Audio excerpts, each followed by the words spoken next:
Welcome to Interian Security Insights. I'm Dreek Desmet. In this episode, I want to look at a part of Microsoft Entra governance that is often underestimated: group source of authority.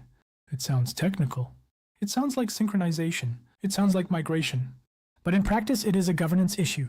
Because the real question is not only where a group comes from. The real question is this: which system is actually authoritative for this group? And can the governance model around that group really be enforced? Many tenants look mature at the policy layer. Conditional access is in place. Privileged access is reviewed. Identity protection is enabled. But underneath that control stack, the group estate is often still inherited, fragmented, and only partially governable. That is where the real problem starts.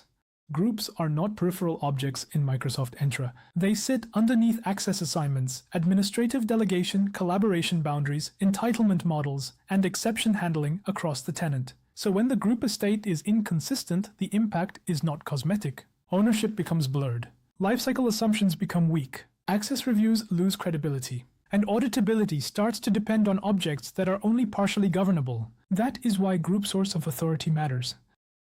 If source of authority remains on premises, the group may still be visible in Entra. It may still be useful. It may still be included in governance processes. But that does not mean Entra can govern it in the same way as a cloud-native group. Visibility is not the same as governability. And inclusion in a workflow is not the same as enforceable control. That is the distinction many organizations still miss. I would frame group source of authority as a control plane decision, not just a sync setting, not just a migration feature, a control plane decision. It determines which services, which APIs, and which governance workflows can interact with the group as a first-class control object. And once you look at it that way, the architectural implications become much clearer. One of the biggest mistakes in hybrid identity is to treat all groups as if they were governance equivalent. They are not. Entra security groups are generally the strongest fit for access control-centric governance-first design. Microsoft 365 groups remain the right construct for collaboration-led scenarios. Mail-enabled security groups may still be needed in certain exchange-centered use cases, but they introduce governance friction because they remain tied to exchange management models rather than behaving like first-class cloud-governed Entra objects. And distribution lists remain communication constructs, not good foundations for access governance. Those are not minor distinctions. They shape the governance ceiling of the object. This is where the diagnostic question becomes useful. Not, where is this group managed? But, can ownership, lifecycle, and access review enforcement actually be completed for this group? Or are we only assuming they can? That question exposes much more than a configuration choice. It exposes whether the object really belongs in the governance model the organization thinks it has. And in many environments, the answer is uncomfortable, because the estate is not necessarily broken. It is just not governed in the way people think it is.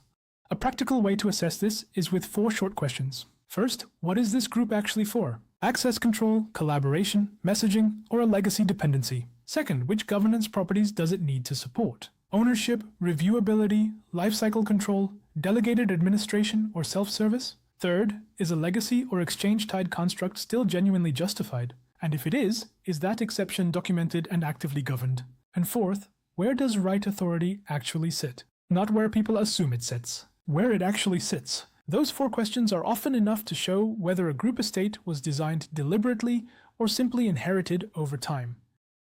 This is also why a tenant can look strong at the conditional access layer, while still being weaker than expected at the authority layer. Every access decision that depends on group membership is only as strong as the way that group is controlled, reviewed, and maintained. If the authority model is weak, fragmented, or inherited, assurance is weaker than the policy surface suggests. That is why group source of authority deserves more attention in governance conversations. Not because it is new, and not because it is flashy, but because it exposes a hidden weakness in many otherwise mature tenants. If this sounds familiar in your environment, the full article is available on the Interian blog.